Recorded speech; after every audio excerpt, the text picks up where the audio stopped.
Good morning. Good to see all of you here this morning on this celebrated weekend. I am Pastor Joy Nagelbauer. Some of you probably recognize me, others don't. I'm a member here, but very seldom show up because it seems like I'm either gone or preaching someplace else. In 2 weeks, again, I'll be out at Philip in Dakota. Anyway, a couple of announcements. A special welcome if you have any guests with us this morning. We're glad you could join us and invite you back again whenever it's convenient. I want to highlight a few things. First of all, the July, August, September devotional books are available in the entryway as well as extra newsletters. Please pick those up. And then just going through the week, highlighting a couple of things. Pastor Dad will be gone until Friday. If there's an emergency, Peg knows who to call. Please note, on Independence Day, the office will be closed. There will be no men's breakfast. Next Sunday will be the second Sunday brunch, and that will be held, or served, I should say, at St. Michael's Catholic Church. For those of you who can't wait till 10 o'clock, coffee and cookies will be available afterwards to tide you over till 10. And that's all the announcements I have. Any others? If not, let us prepare our hearts for worship while the gals are being.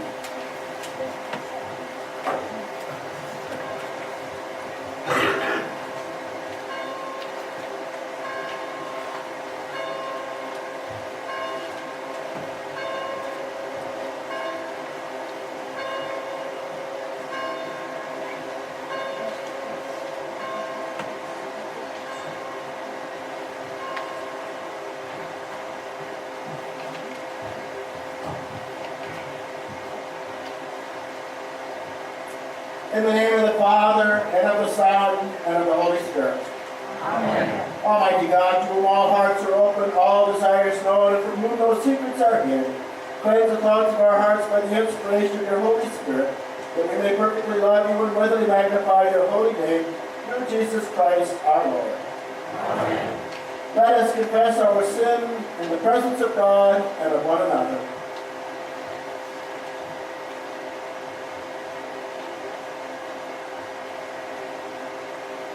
Most merciful God, we confess that we are captive to sin and cannot free ourselves. We have sinned against you in thought, word, and deed, by what we have done and by what we have left undone. We have not loved you with our whole heart. We have not loved our neighbors as ourselves. For the sake of your Son, Jesus Christ, have mercy on us. Forgive us, renew us, and lead us, so that we may delight in your will and walk in your ways, to the glory of your holy name. Amen.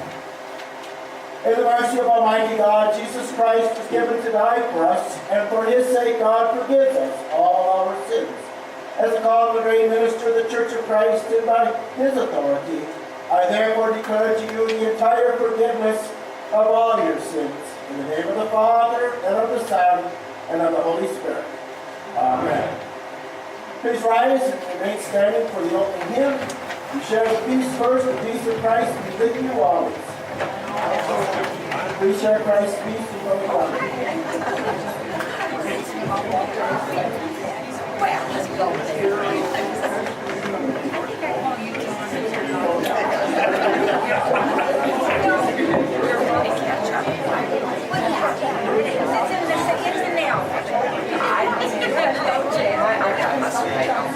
such a well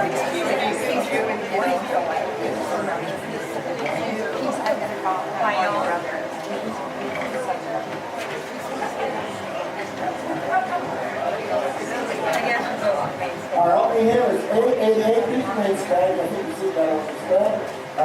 You will use the hymn book as well as the voting on the board. We'll sing the first 3 verses.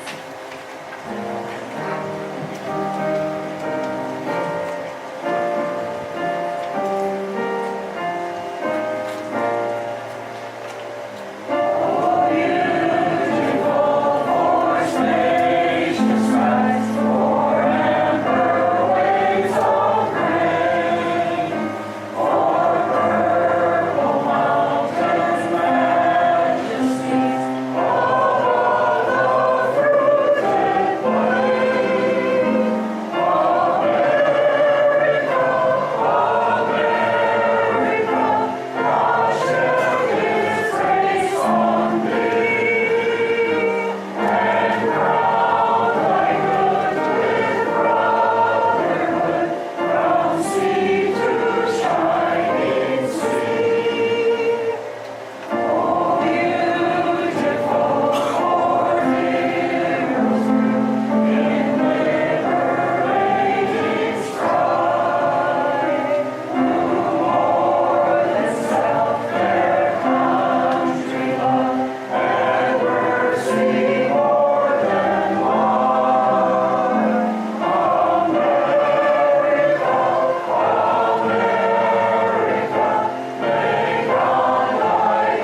Christ, the love of God, and the communion of the Holy Spirit be with you all.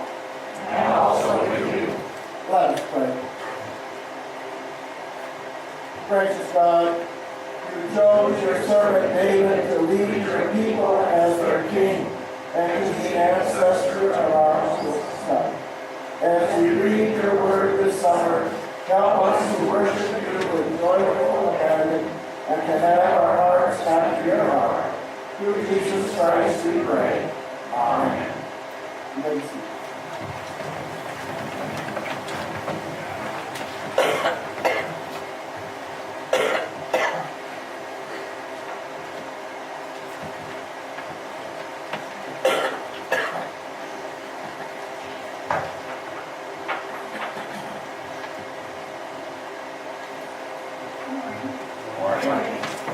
Scripture reading from Psalm 7, 1 and 2. Now when the king was settled in his house, and the Lord had given him rest from all his enemies around him, the king said to the prophet Nathan, "See now, I'm living in a house of cedar, but the ark of God stays in a tent." Thanks be to God. The next scripture reading is Samuel 2, 12 and 13. And the Lord sent Nathan to David. He came to him and said to him, "There were two men in a certain city, the one rich and the other poor. The rich man had very fine flocks and herds, but the poor man had nothing but one little ewe lamb, which he had bought. He brought it up, and it grew up with him, with his children. It used to eat of his milk fare and drink from his cup, and lie in his bosom, and it was like a daughter to him. Now there came a traveler to the rich man, and he was loath to take one of his flock or herd to prepare for the wayfarer who had come to him. But he took the poor man's lamb and prepared that for the guest who had come to him. Then David's anger was greatly kindled against the man. He said to Nathan, "As the Lord lives, the man who has done this deserves to die. He shall restore the lamb fourfold, because he did this thing, and because he had no pity." Nathan said to David, "You are the man. Thus says the Lord, the God of Israel. I anointed you king over Israel, and I rescued you from the hand of Saul. I gave you your master's house and your master's wives into your bosom, and I gave you the house of Israel and Judah. And if that had been too low, I would have added as much more. Why do you despise the word of the Lord to do what is evil in his sight? You have struck down Uriah the Hittite with the sword, and have taken his wife to be your wife, and have killed him with the sword of the Ammonites. Now therefore the sword shall never depart from your house, for you have despised me, and have taken the wife of Uriah the Hittite to be your wife. Thus says the Lord, I will raise up trouble against you from within your own house. I will take your wives before your eyes, and give them to your neighbor, and you shall lie with your wives in the sight of this very son. For you did a secret, that I will do this thing before all Israel, and before his son." David said to Nathan, "I have sinned against the Lord." And Nathan said to David, "Now the Lord has committed your sin, you shall not die." Praise the Lord. Thanks be to God. Okay, I forgot to ask Pastor Deb if I was supposed to do the children's sermon. The last time someone else did. Did anybody get asked to do the children's sermon? Well, then I guess I have to come up with it. All right, let's sing praise him. And I'll invite the children to come forward.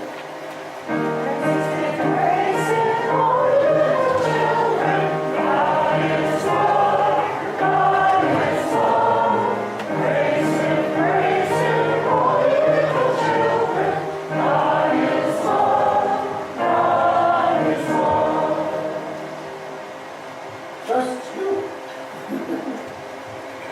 Oh, right. I have a tough question for you. Today is July 2nd, right? In 2 days is July 4th. That's a holiday, right? What do we celebrate on July 4th?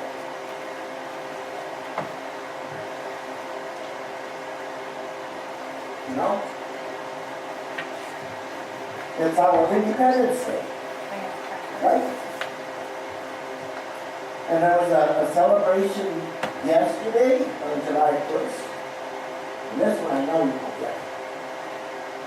But it was the 150th anniversary of Canada's Independence Day. And so yesterday everybody in Canada celebrated. And now on Tuesday, everyone in the United States is going to celebrate. And on Independence Day as well as other times of the year, we hear God bless America, right? And so what way has God blessed us as a country?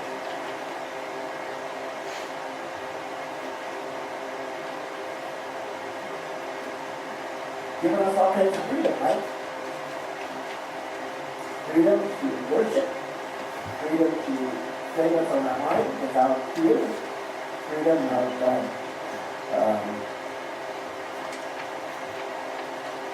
what other things we got? What other things we got? That's right. Speech, yes. Rights. We have lots of freedoms. And so God has blessed us as a country. We should be thankful for that. But do you think God has blessed Canada also? I think so. I think sometimes when we say God bless America, the people think that God only blesses America and not the other countries in the world. And I think it's important for us to remember that not only are we blessed by God, but God blesses other countries also. That we're not the only one that God blesses. Right? So we celebrate, but also remember that God blesses Dakota. All right. He's happy. He's bashful. Where are those active boys that are using here? All right, what do we do? Hallelujah. And we'll stand because we have to read another lesson. Shall we go? You have the words of eternal life. Hallelujah, hallelujah. Our third lesson this morning again comes from 2 Samuel, the 15th chapter, beginning with the 23rd verse. The whole country wept aloud as all the people passed by. The king crossed the Wadi Kidron, and all the people moved on toward the wilderness. Abiathar came up, and Zadok also, with all the Levites carrying the ark of the covenant of God. He set down the ark of God until the people had all passed out of the city. Then the king said to Zadok, "Carry the ark of God back into the city. If I find favor in the eyes of the Lord, he will bring me back and let me see both it and the place where it stays. But if he says, I take no pleasure in you, here I am, let him do to me what seems good to him." The word of the Lord. Thanks be to God. And you may be seated.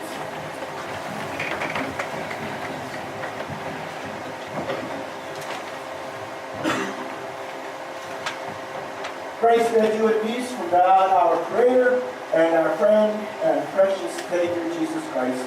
Amen. All right. Jeopardy. A couple of clues. See if you can come up with the answer. 2,400 people a day die from it.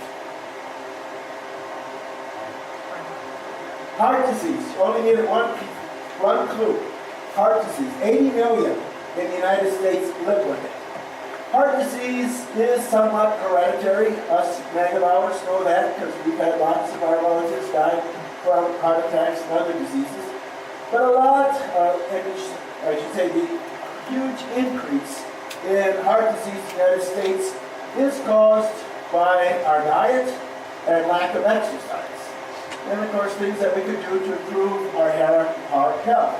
Doctors have a way to determine how healthy your heart really is. If you go in for a physical, they use a stethoscope to listen to your heart. If they find something that doesn't sound quite right, they can send you in for ECG or MIR and double check and hopefully improve your heart health. Well, I'm not going to look at our physical heart this morning, but I want to take a look at our spiritual heart and see if our spiritual heart is diseased or not, and look at ways that might improve the heart, our spiritual heart, so that it might be healthier. As we look at our spiritual heart health this morning, I want to look at David, because David, I think, exhibits some of the characteristics of a healthy heart. We see that already at, and I'm going to use stories from David's life. David is very familiar, so a lot of these stories will be familiar. If they're not, there'll be a good review of David's life. But when David was just a lad, Saul was king in Israel. Saul turned out to be a major disappointment, and so Samuel was given the order to go and anoint the second king of Israel. And that would have been David. So Saul travels to Bethlehem, meets with David's father, Jesse, and Samuel asks Jesse to have his sons come because he wants to pick out the one who will be anointed the next king. So Jesse has his 7 sons go past Samuel, and each one he says, no, he's not the one, he's not the one. After the 7th, Samuel was getting a little frustrated, asked, don't you have any other sons? And he said, well, yeah, the youngest little boy's out taking care of the sheep. And Samuel asked to send for him, and sure enough, that was the one that God had picked. David was that shepherd boy out caring for the sheep. And here's what Samuel told Jesse and the others.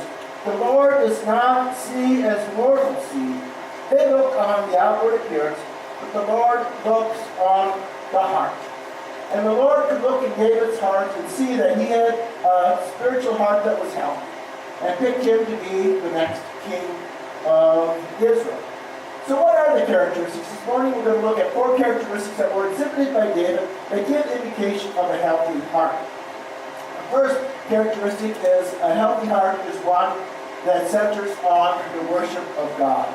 In the first reading this morning, we hear of David's looking around and seeing that he's living in this lavish palace that he has built, but the Israelites are still worshiping God in a tent, and decides that he wants to build a temple for God.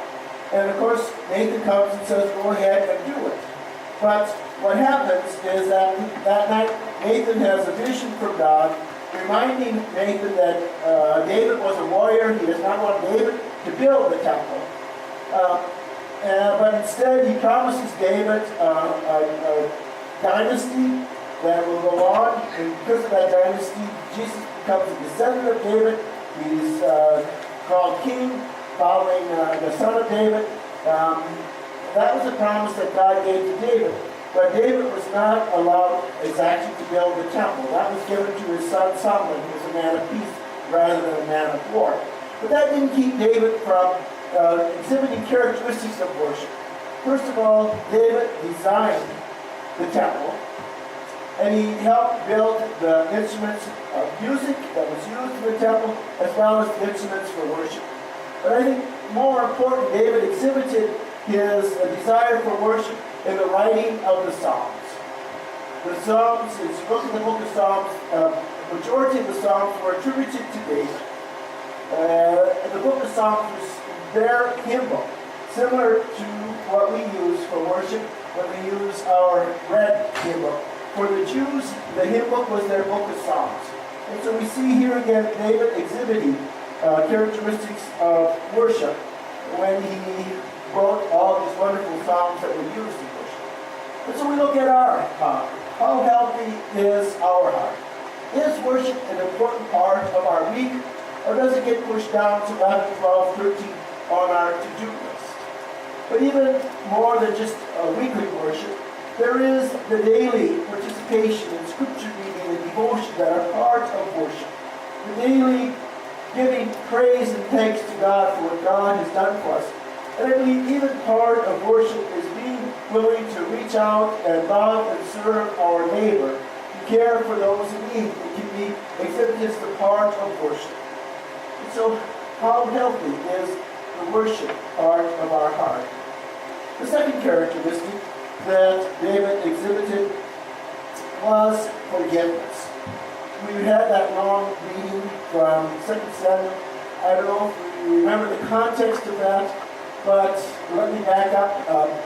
Story, one that not often is taught in Sunday school, but it's a familiar story, where David looks out from the temple, sees this beautiful woman, Bathsheba, orders her to come into the temple, or come into his palace, and he has sex with her, and she finds out she's pregnant. So David, trying to cover his sins, sends for her husband Uriah, who's out fighting as a soldier, to come home, hoping that he will enjoy the closeness of his wife, and then he can say that the pregnancy was due to him, to Uriah, not to him. Unfortunately, Uriah refuses to go into his house because he said his fellow soldiers are out fighting on the front. Why should he enjoy the pleasures of home? And so David sends him back to the front with the order to the commander to pull back so that Uriah is killed. So let's look at this. First of all, David covets and he sees another man's wife. He steals her. He commits adultery. He commits murder.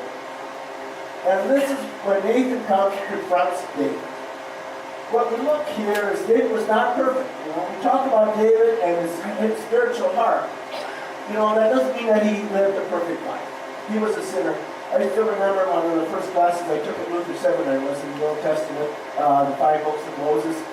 And the professor, as we looked at some of these stories that we have in the Bible, had this statement. He says, guys, because we almost all the guys at that point, he says, guys, these Old Testament characters were sneakers just like you and me.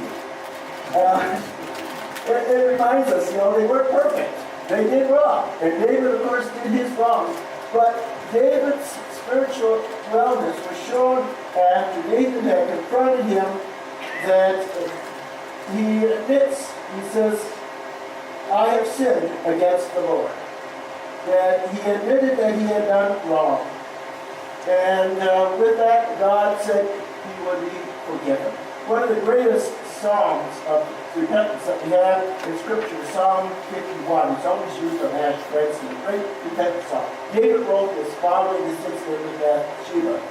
And so, a healthy heart is a forgiving heart. I see among people that there's 2 problems that affect the health of our heart, the spiritual health of our heart. One is the idea that somehow the sins that we have committed are so terrible that God could not possibly forgive us. And yes, Jesus died and forgives all of his little bitty sins, but mine are too great. I still remember visiting Henry in the nursing home in Dakota, and every time I would visit, he was up in his 90s already, he would always say, if God could only forgive me of the sins of my youth. I'm not sure what they were, but even at age 90, he didn't believe that Jesus had died to forgive him of his sins. And I still find that among people.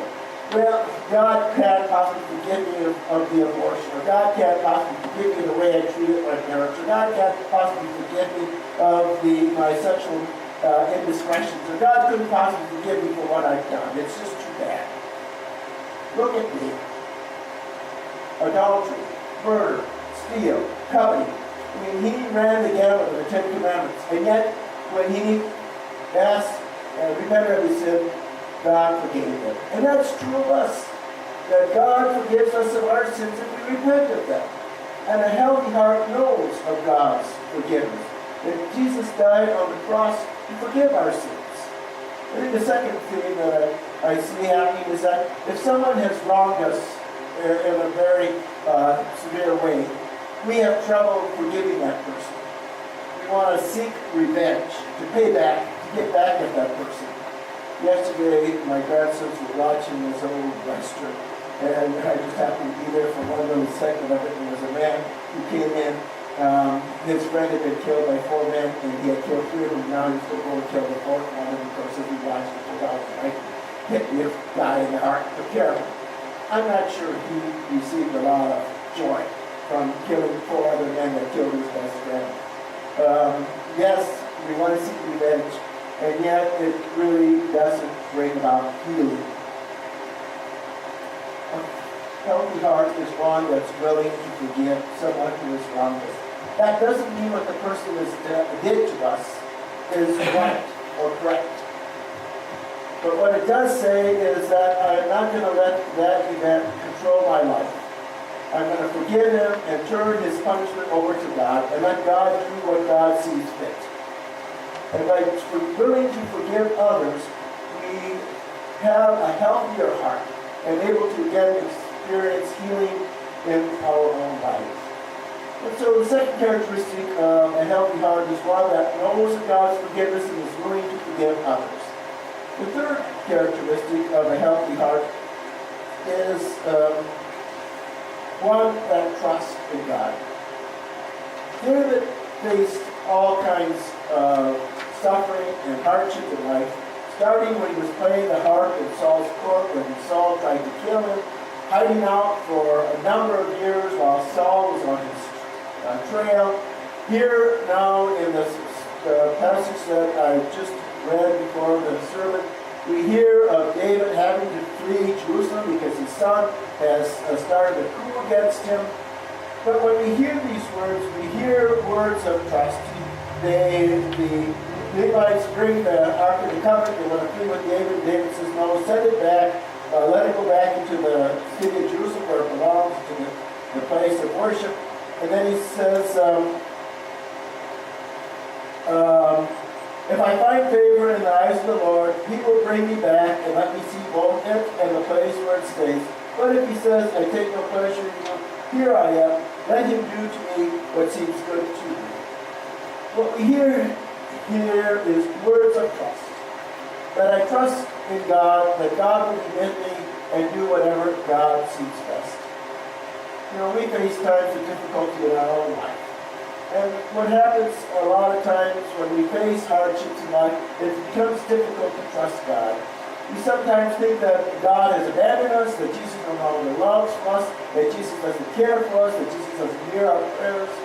A life, a heart of health is a heart that trusts in God, that knows no matter whatever happens, that God is with us, that Jesus is watching over us, that Jesus is taking care of us. A heart of trust is one that knows that Jesus is carrying us through the difficulties of life, much like that well-known poem, Footprints in the Sand, exhibits. A heart of trust, one that knows that no matter what happens in life, God is continually with us, watching over and taking care of us. Finally, the fourth characteristic of trust is humility. One of the stories that children love, adults do too, is the story of David killing Goliath, where little young teenage David picks up 5 stones out of the brook with a slingshot, and one of the stones kills this mighty giant Goliath. After this, when praise was heaped on David, women sang songs. Saul has killed his thousands, and David his tens of thousands, and it could have gone to David's head. But David exhibited humility. He knew that as a small lad, he couldn't have done that, couldn't have killed Goliath without God's help. And the heart of humility constantly gives God the thanks and praise and the credit for what happens in our life. Sometimes we think of humility as being a doormat, letting people walk all over us. This is not the humility that I believe is exhibited in the Bible and that David exhibited. Rather, the humility I'm talking about is a humility that gives God the thanks and praise for what happens in our life, rather than us taking credit. If we get a good crop, it's giving God the thanks and praise that God provided the sunshine and the rain and the weather that we needed to harvest a good crop, rather than say, well, it's my good farming practices because I'm such a great farmer that I got the good crop. Or if we get a raise or promotion, it's thanking God and giving God the praise for the advancement that we received, rather than saying, yeah, I'm such a great worker, it's about time they give me a raise, it's about time they give me a promotion, it's about time they see what I've done. A life of humility is a life that doesn't take credit for our own things that are accomplished in life, but rather giving God the honor and praise. So if we look at a healthy spiritual heart this morning, we see that David exhibited 4 of those characteristics of a healthy heart. One, a heart that places worship as an important part of one's life. That a healthy heart is one that is willing to forgive others as well as knows of God's forgiveness for us. A healthy heart is one that trusts that God is with us across all of the suffering and hardships of life. And finally, a healthy heart is one that gives God the honor and praise for all that happens to us in this life. I hope and pray that your heart is a healthy heart. And if not, may the Holy Spirit help work in your lives to increase the health of your heart, so that all of us may exhibit a heart like David, a healthy spiritual heart. Amen.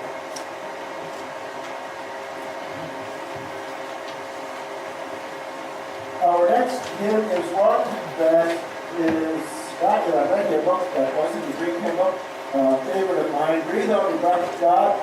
It's on the insert if you want to take it from you, otherwise it will also be on the PowerPoint. And Tina said before she had never prayed this before, which kind of surprised me, but forget it, I'm sure she'll do it now.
Would you please rise as we confess our faith using the words of the Apostles' Creed?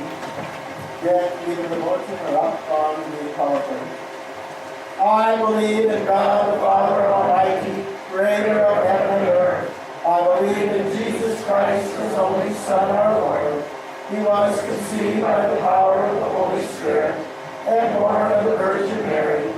He suffered under Pontius Pilate, was crucified, died, and was buried. He descended into hell. On the third day he rose again. He ascended into heaven. He is seated at the right hand of the Father. He will come again to judge the living and the dead. I believe in the Holy Spirit, the Holy Catholic Church, the communion of saints, the forgiveness of sins, the resurrection of the body, and the life everlasting. Amen. All gather in spirits of grace, let us pray for the making of God's world. We pray for the church, for exiled Christians, for oppressed churches, and all who suffer persecution because of faith in you. Deliver freedom, courage, and partners in peacemaking. Hear us, O God. Your mercy is great. We pray for the earth and its creatures, for sage-grouse, wolverines, and all vulnerable species, for all who are affected by weather, including ranchers, farmers, and firefighters, the humans and the choices we face. Sustain life and guide our stewardship of all that you have made. Hear us, O God. Your mercy is great. We pray for the United States and Canada as we celebrate the founding of our nations, for the President and Prime Minister, for the Congress and Parliament. Grant wisdom and hearts for justice that all people flourish. Hear us, O God. Your mercy is great. We pray for those in need, for those who seek jobs, shelter, food, health, and love. For dear ones known to us, especially Gail, Irene, Donnelly, Kathy, Heidi, Dennis, Suzanne, Kelly, Jack, Jerry, John, Monica, and Jessica. Meet their needs by your bountiful compassion and our community's action. Hear us, O God. Your mercy is great. We pray for all who worship you today, for wise elders and curious seekers, joyful spirits, and burdened souls. All Lutheran outdoors in South Dakota, administrative and camp staff and campers. Give holy welcome to share tender mercies and deepen trust in your purpose. Hear us, O God. Your mercy is great. We give you thanks for all who have died in the faith and receive the reward of the righteous. Bless their memories among us and their life with you. Hear us, O God. Your mercy is great. All these things and whatever else you see that we need, we trust to your care through Christ our Lord. Amen. You may be seated while the offering is received.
God of all creation, all you have made is good, and your love endures forever. You bring forth bread from the earth and fruit from the vine.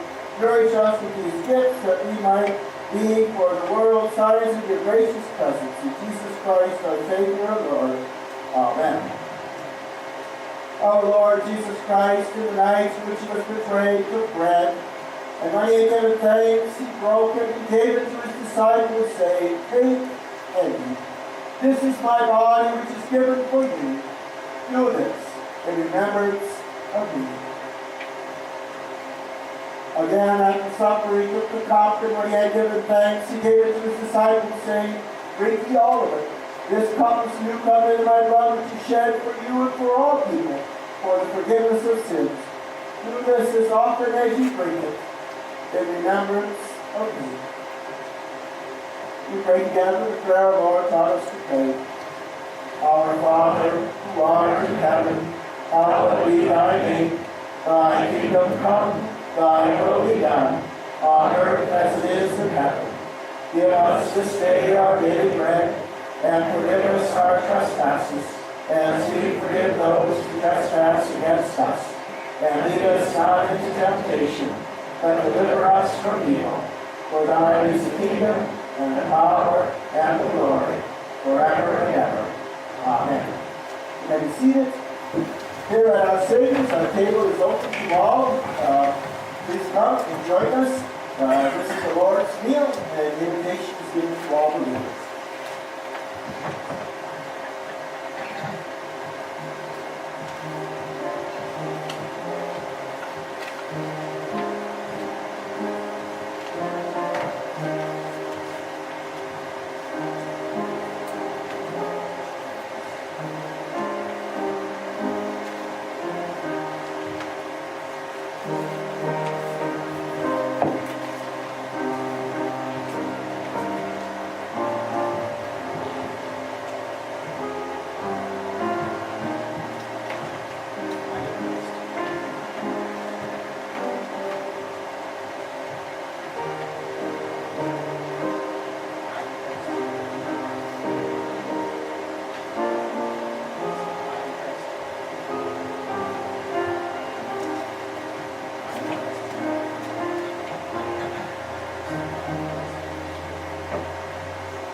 Body of our Lord Jesus Christ, and His precious blood, strengthen and preserve you all to eternal life. Go in peace.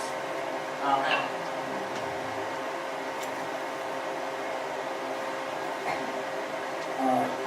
Let us pray. Oh God, we give you thanks that you have set before us this feast, the body and blood of your Son. By your Spirit, strengthen us to serve all in need, and to give ourselves away as bread for the hungry. Through Jesus Christ our Lord. Amen. The Almighty God, Father, Son, and Holy Spirit, bless you now and forever. Our concluding hymn is hymn 890, Mine Eyes Have Seen the Lord.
That there is fellowship in the church basement following in just a few minutes, and all our guests are invited to join us for coffee and goodies. Go in peace, serve the Lord. Thanks be to God.